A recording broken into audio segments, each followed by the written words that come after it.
Hello, at ngayon nga po guys ay pupunta naman tayo sa Dibolo Falls. Dito lamang po yan sa may Binatigi, Isabela.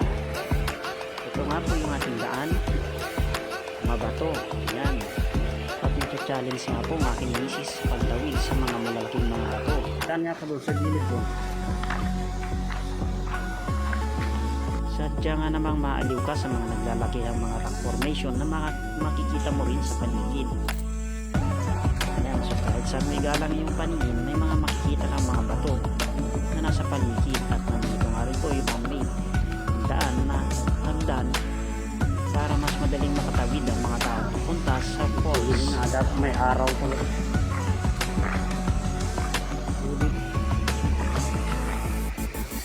Parang pagod na rin yata yung aking kasama at nagpahinga ng mahaya. Ano? Ilang saglit Oh, may mga isda oh. na itong parang Ano rin siyang isda. itong malaking troso na parang ginawang hagdanan para mas madaling makakyat sa mga malalaking mga bato. Ayan, nakaakyat na nga po kami dito sa mga laking troso na ito para makalagpasan ang malaking mga bato na nakaharap dito. Talaga namang maaaliw ka sa kagandahan ng paligid. Ang formation na naglalakihan. Siyempre, ayan, ang pangaposin-posin dyan, yung aking misis. Oh. Ang kita.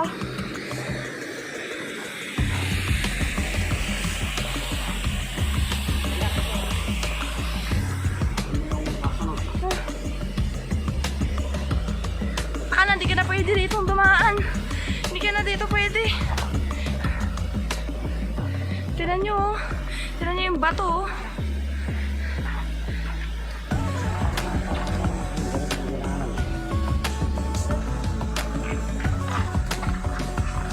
Gapang-gapang nga po yung laban dito para matawid ng mga malalaking bato na parang challenge. Yan na sila.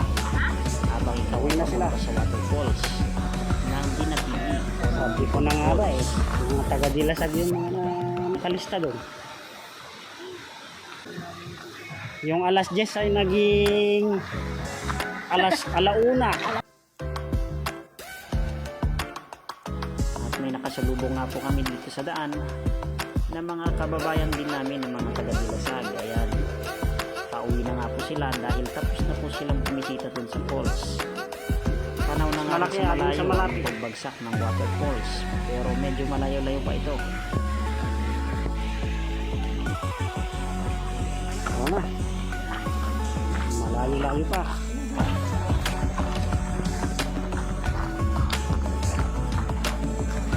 Kaunting lakad pa ang gagawin para makarating talaga sa pinaka waterfalls. Ayan, sige pa ang adventure, lakad dito, akyat dito, diba? Yung taas sa hindi.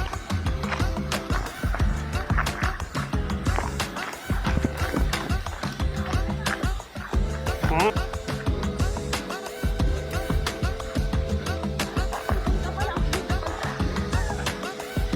Halaman din sila. Galian mo.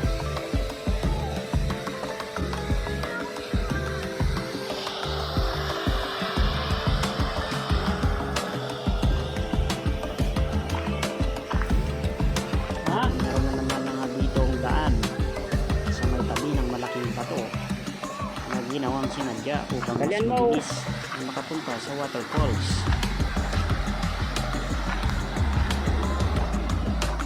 Ilang minuto na lamang siguro to, ilang mga hakbang na lang ay matatanaw na yung waterfalls na talagang namang pinupuntahan ng mga tao dito.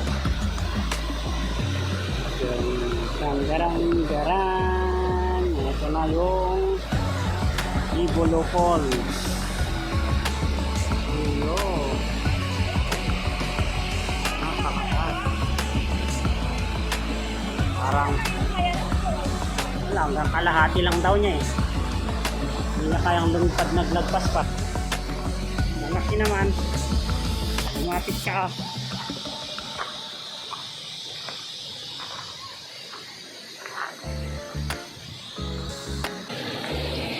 ito talaga yung ating sinadya rito.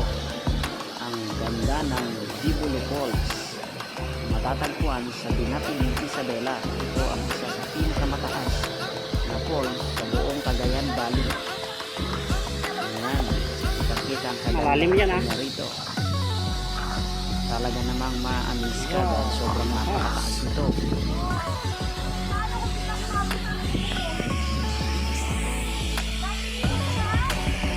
Ha?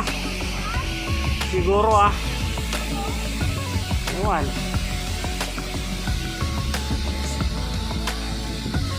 Takas ng hangin ay.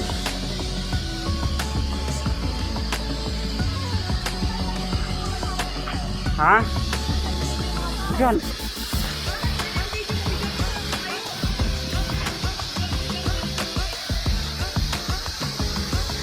Binatigi Falls. Welcome to Binatigi Falls. Nga pala no, Bibolo Falls.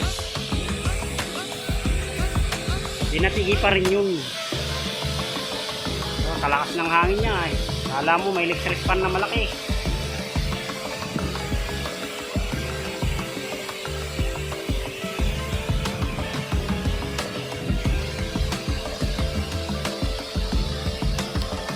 Dito na nga po natatapos yung ating adventure.